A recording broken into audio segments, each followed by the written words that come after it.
Summer of '86, some late stage Journey. The album Raised on Radio.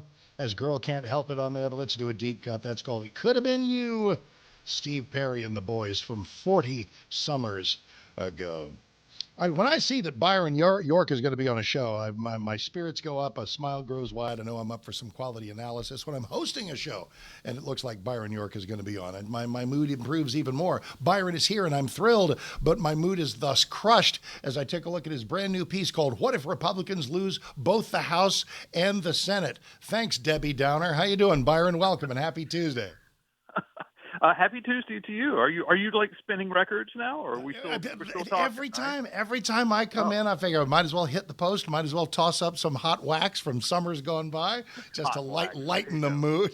I know, seriously. And Lord knows we need to lighten the mood as you very, very responsibly and soberly take a look at, listen, everybody read the piece, but what is the executive summary of what if Republicans lose both the House and Senate? Trump is still there, but what in the world will his life and ours look like? Well, it dawned on me that I've been spending almost all my time analyzing the midterms in terms of how the president's party would do with the House of Representatives.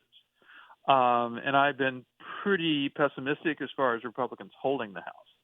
And I think they're going to, in this piece, I say 5 reasons why they're probably not going to hold the House. Their current majority, as everybody knows, is just absolutely so narrow that even losing literally a handful of seats, they lose control.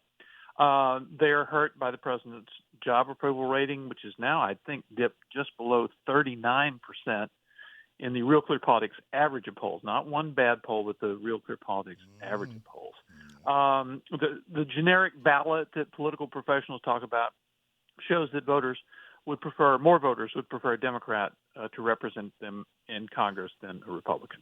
The war in Iran and the greater Middle East, continuing source of uncertainty, problems. And finally, the historical precedent, which is that president's parties almost always lose seats in the House. Now, that's the House. I will say, this time 6 months ago, 9 months ago, I would have thought, well, it doesn't look good for the House, but the Senate will be fine because Republicans have 53 seats. Democrats would have to pick up 4 seats to win the majority.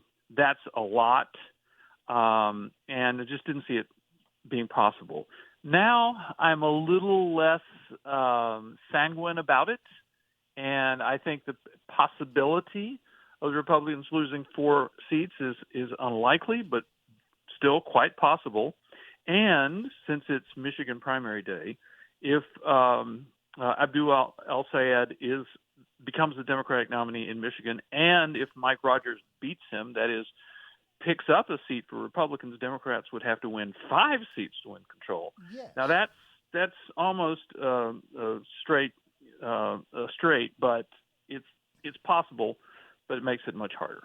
Well, that's what I was going to ask you, because I mean, I'm not going to sit here and predict. I won't even predict the Abdul El-Sayed win tonight, much less a Mike Rogers win over him. But both of those are very plausible. I will tell you from right here in Texas, there is 0 chance of Tallarico beating Paxton. So where do they find 5 seats? And we don't have to go, to the big, Harry Enton map of the United States and go full Steve Kornacki or whatever. But that five's a high number, Byron. That's a high number. I can't do a Harry Enton imitation, although somebody should, actually. Yes, they should. It's an SNL sketch waiting to be there. It's good that you mentioned that you're in Texas. So talk to me about the Texas race. Tallarico is just a terrible, terrible candidate. I don't think Kent Paxton is a very good candidate myself. And when you look at 2018, one of the last times that Democrats had a really, really terrible candidate, which was when Beto O'Rourke ran against Ted Cruz. Mm-hmm. Cruz led in the polls all the way through the race. Yep. And ends up winning, I think, by about 1.5 percentage points. 2.5, which is but who's counting? Closer than I thought it would be. No, you got that right. And so O'Rourke did better than I thought he would. In my view, Ted Cruz, the incumbent in 2018, was a better candidate than Ken Paxton today in 2026.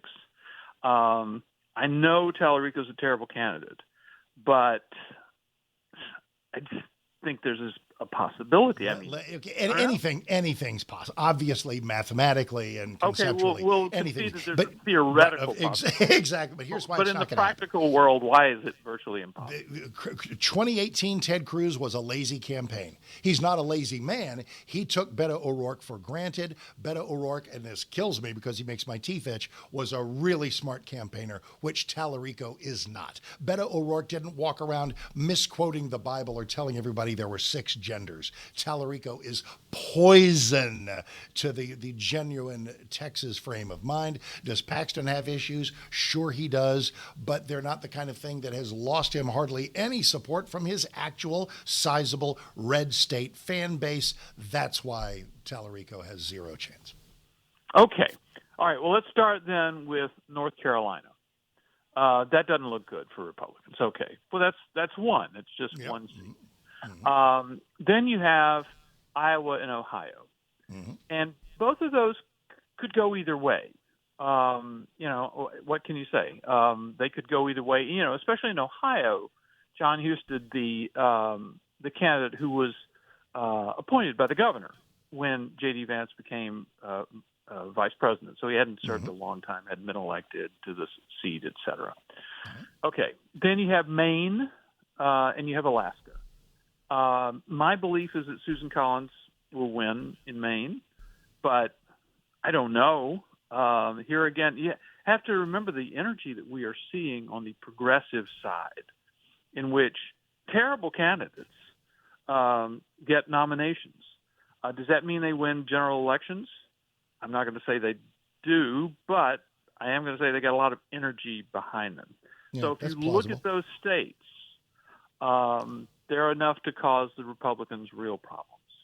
Byron York, this is why we love him. This is why even when he writes things that are a little bit hard to see and read and hear and absorb, it's still important because it's call it tough love. The great Byron York of the Examiner. Thank you, Byron. Have a great rest of your day, and thank you so much for your time. All right, 1-800-520-1234. We're going to crank back to some of your thoughts. I got things I haven't even brought up yet here on the Hugh Hewitt Show for a Tuesday, August 4th. Stick around. Mark Davis in for Hugh, and we'll be right back.